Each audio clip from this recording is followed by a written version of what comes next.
There is an unmistakable slowing of exports. From $40 billion of exports that the country did in May and June, as you can see on the charts, it's fallen to 36, then 33 and $32 billion in September. The intensity of the fall is serious. September exports are actually 20% less than what was exported in May and June. Nor is it just seasonal. Let's look at, for comparison, the exports in 2021 in the same months. But for 1 month, June, which is a one-off, exports actually inch up month after month from April to September. So clearly, that's not the case in 2022. Recession in the destination countries appears to be hitting demand for Indian goods. Let's quickly look at product-wise performance also. Some products like petroleum products and cereals were, of course, actively discouraged by the government. But just look at engineering goods that's showing very clearly slowing in September. We will also come to textiles and you will watch a similar pattern. And I could go on with more, ceramics, handicrafts, they all show the same pattern. Some like pharma are by nature not subject to cycles. Again, electronics exports have been steadily rising. These are the exceptions, because of PLI and China. But for most other numbers that I showed you, clearly the exports are declining, especially from June onwards. June, July, August, September have been declining. And probably this because of interest rate hikes and financial tightening that is setting in right earnest in the export destinations. How tough is this environment? Are there any signs of recovery? Let's ask two experts. Joining me now is Ajay Sahai, Director General and CEO at the FIEO, the Federation of Indian Exporter Organizations, and Sharad Saraf, Chairman at Technocraft Industries. They export a wide range of goods, including engineering and textiles. And Mr. Saraf has been with the FIEO as well. Gentlemen, thank you very much indeed for joining me. Well, let me come to you, Mr. Saraf, first. Engineering exports, is this clearly an indication of recession in the Western countries that's leading to this slowdown? Yes, it is. Month on month, we are receiving either order cancellation or orders put on hold. And this is happening mainly from Europe, where it is very dramatic, and followed by US. Asia so far is a little bit okay, but engineering goods fall in Europe is very perceptible, and it's going to be like this at least for the whole of winter. So we are looking at very harsh winter conditions for the exporters. What are your own buyers telling you? Are they telling you that they are cutting down for this quarter itself, like October, November, December? Or will this pipeline run and they are telling you they won't place orders for Jan, Feb, March? What exactly is the conversation you are having with the buyers? At the moment, there is no question of new orders coming in. Oh. If we can hold on to the old orders which are there, commitments which are there, we are very happy. Other thing that is happening is our steel producers here are increasing the price, while in China, the prices of steel are going down. So the gap between the raw material price in India and China is widening. And this is going to hurt Indian exporters very badly. There is an urgent need for the government to look into this aspect and see how the steel prices spiral can be arrested in India. So on one hand, you have increased raw material and manufacturing costs, and on the other hand, there is shrinking demand. So the exporters are hit by a double whammy. No, 1 minute. Mr. Saraf, what you're saying is that we are being flooded by Chinese imports? We are not being flooded. The world is. Okay, all right, okay. So you are competing with... Got it. I'm talking from the point of view of exporters. Oh, got it. So you as an engineering exporter have a problem of expensive raw material at home and cheap Chinese competition in your destination. Is that what you're saying? Exactly, because of the cheap steel in China. Right. And we are not able to import that steel. If we can import that steel, it will mitigate the hardship to some extent. Okay. All right. So that's a plea for importing cheaper steel. Mr. Sahai, to you, you have a look at a wider range of goods. What's your sense in terms of whether you see a secular decline in exports for the remaining part of the fiscal as well? In fact, if you look into export scenario, let us also bear in mind that in 2021, probably we have the best year so far as value-wise exports is concerned, because the value went up by around 200% as compared to the volume.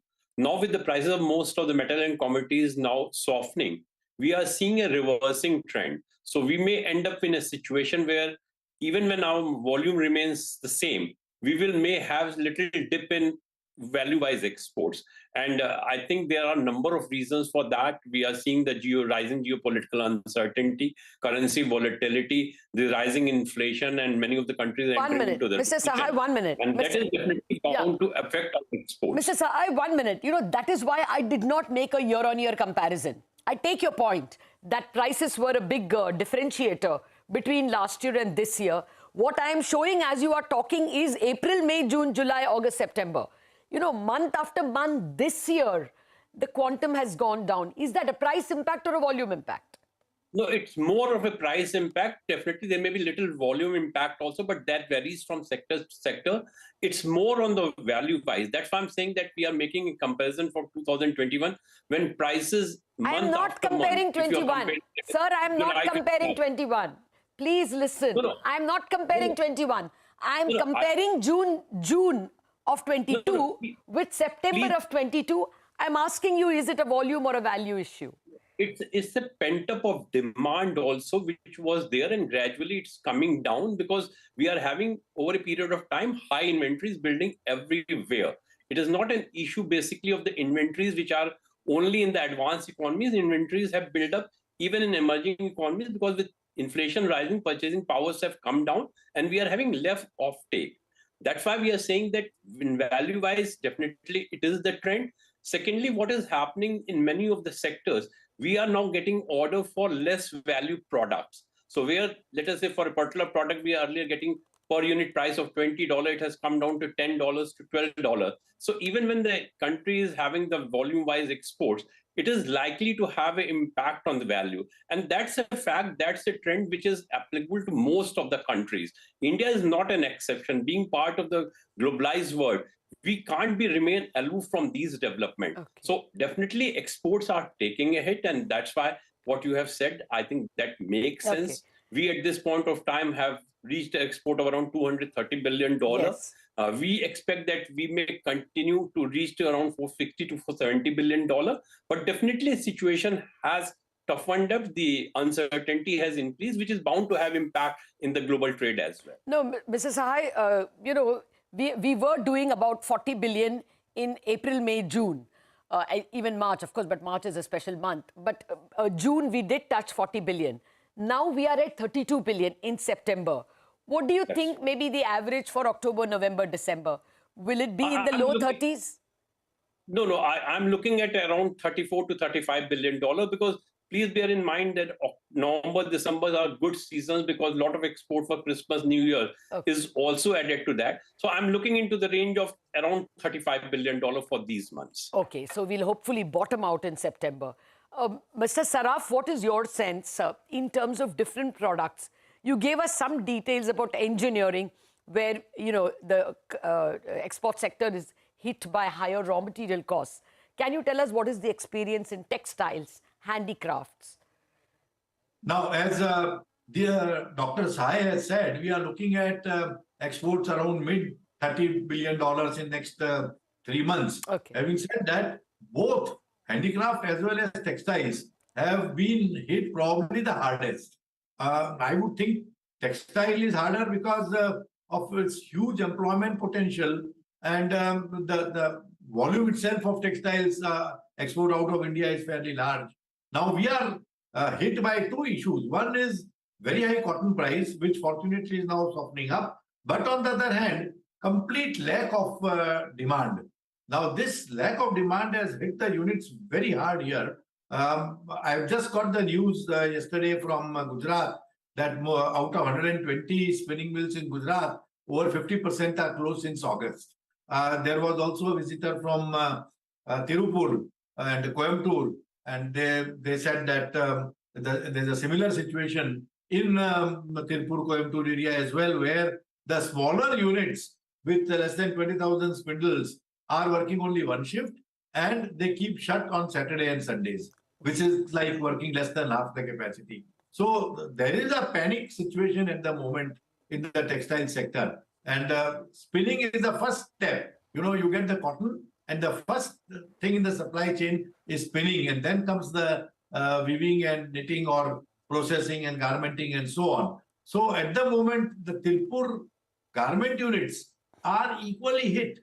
And we ourselves in our company have office in Tirupur, and we find that our guys are visiting units, 15, 20 units every day. But the feeling that they are getting there is of great frustration and very sadness that and the trouble in the south, which I was told yesterday, was that most of the workmen are from the north. Yes. And when they lose these workmen, getting them back is a Herculean task. Oh, God. It happened once during the COVID period when they lost the workers, and it took them almost 1 year to get, let's say, 80-85% back.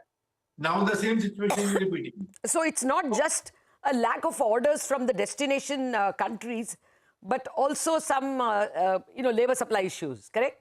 No. Labor supply issue is the result of not getting the orders from the customers. All right, Otherwise, it's feeding it. Got it, I got it, sir. I got it, sir. Just one last question to you, Mr. Sahai. Electronics has done very well. That's the only one that's standing out. To some extent, drugs and pharma is okay, but electronics has gone from strength to strength. Exports. Mr. Sahai? Oh, I think we are not able to get through to them. Well, we will have to conclude the conversation. Mr. Saraf and Mr. Sahai, thank you very much indeed for joining us. Well, the positives first, they are expecting that this $32 billion of exports in September is some kind of a low, and things will move up in the second half because of festive season and other demands. So maybe we will do a middling 30s, like 34, 35, but we won't go back to the 40 billion that we managed in May and June. However, some sectors like textiles are extremely badly hit, likewise engineering exports as well. That's the key takeaways from this conversation. We wrap up on Bazaar.